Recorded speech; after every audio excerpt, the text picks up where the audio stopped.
ብሪክስ መግባታችን እንደዚህ በቀላሉ የመጣ አይደለም። በጣም ትልቅ ልፋት ነበረበት። ብዙ ሀገራት የሚመኙት ነገር ነውና በአንድ ጀንበር በአንድ ጊዜ በቀላሉ የመጣ ጉዳይ አይደለም። ኢትዮጵያ በዓለም አቀፍ ደረጃ ካላት ተሰሚነት ከታሪኳ ከተጨባጭ ነባራዊ ሁኔታ አሁን ከአፍሪካ ከምስራቅ አፍሪካ አንደኛ ኢኮኖሚ ግዙፍ ነች።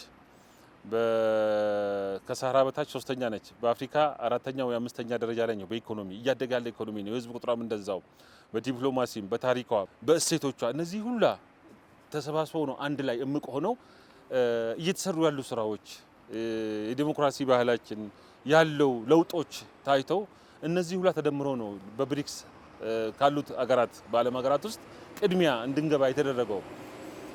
ይሄ እንግዲህ የዲፕሎማሲ ከለውጡ በኋላ የመጣ ስኬት ነው።